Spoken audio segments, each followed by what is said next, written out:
I'm going to build a data entry automation with Axiom's Claude skill.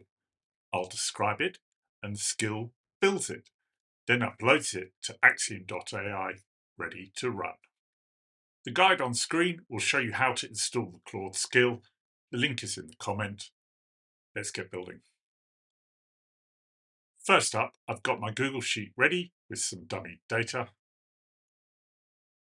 And I've also got the tab open with the web form that I want to populate. This is just a simple dummy site for the purpose of this demo. Now I'm going to cut and paste my description or prompt and go in to Claude Code, where I'm going to call the skill /axiom. Claude will ask me what type of automation I want to make, no code in this case, and I'll insert my prompt or description, and Claude will start building. Claude starts asking me questions. What web form do I want to automate? What's the URL of the spreadsheet, etc. So I need to provide that information. So I'm going to cut and paste the URL of the web form I want to input data into and share that with Claude Code. I'm going to add the Google Sheet. I'm also going to cut and paste all the dummy data.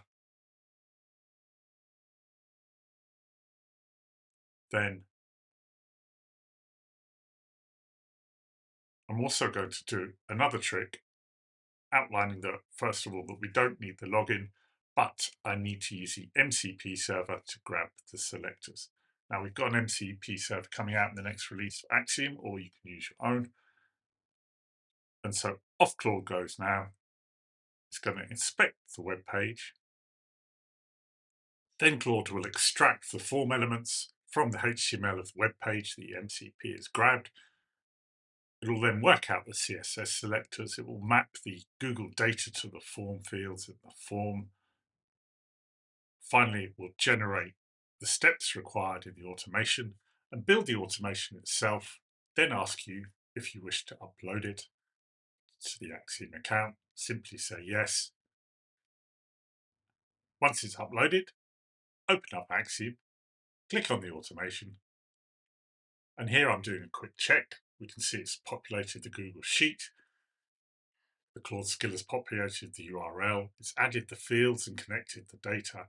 I haven't had to do any of this. I can see the selectors correct. I'm just checking another selector. I can see it's selected the right field. Let's see if it's selected the button. I can confirm it has.